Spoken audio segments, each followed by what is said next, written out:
Hey everyone, this is Joseph over at Kirkpatrick Price, and we continue to bring you some ideas to use while you're working from home, while things are a little messed up with our regular jobs. If you're finding time on your hands to work on something, this is a great opportunity to work on disaster recovery procedures. When we audit with our clients, one of the very common findings that happens over and over again is we look at disaster recovery procedures and we find that they are out of date. They're talking about old systems, they're talking about old processes. They just haven't been dusted off in quite a while. So this is a great project to take on while you're working remotely. You can start to think about some of your recovery procedures that you have to go through and start to get those things updated to reflect what is current and present for your environment. I want to use this time to explain the difference in some of the terms that are out there because people get confused. Are we talking about business continuity? What's the difference with disaster recovery, incident response? There is some overlap with those areas, but I'd like to talk for just a minute about the difference between those. And let's take a scenario as we walk through this. Let's consider a hospital that has been hit with a ransomware attack.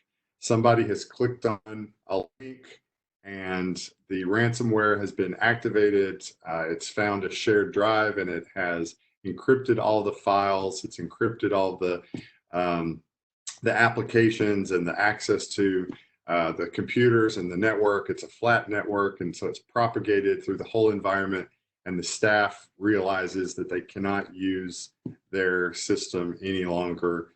What do you do? Well, number one, the first thing that happens is incident response, because this is an incident.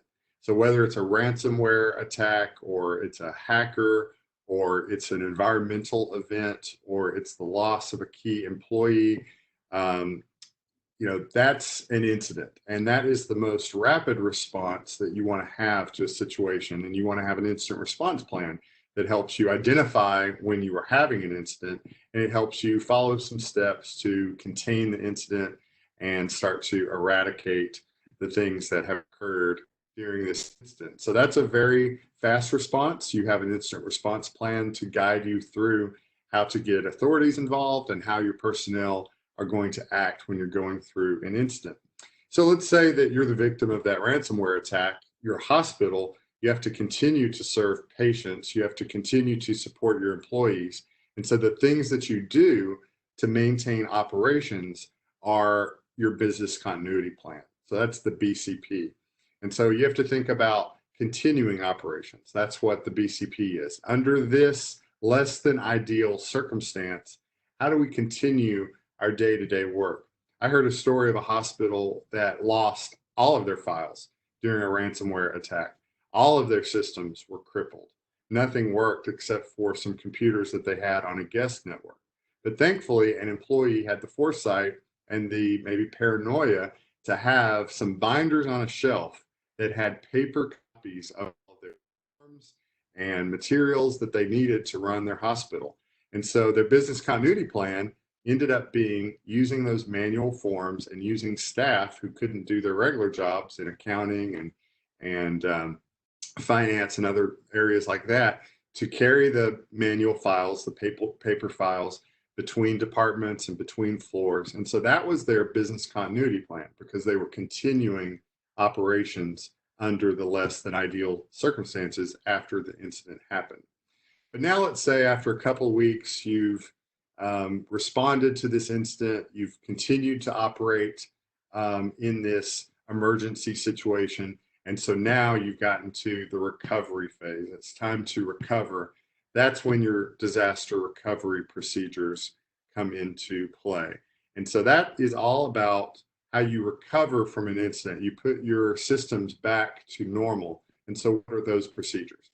So that's what I'm talking about here when I say it's a great time to work on your disaster recovery procedures. You need to have written procedures that guide you through those recovery steps.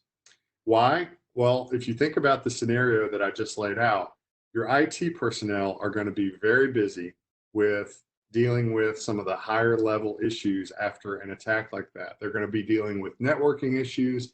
Their specialized skills are going to be needed in those areas. And so Are they going to be available to restore shared drives and printers and install applications on laptops and reconnect systems to the network and install antivirus and reconnect VPN connections? No, they're not going to be available for that.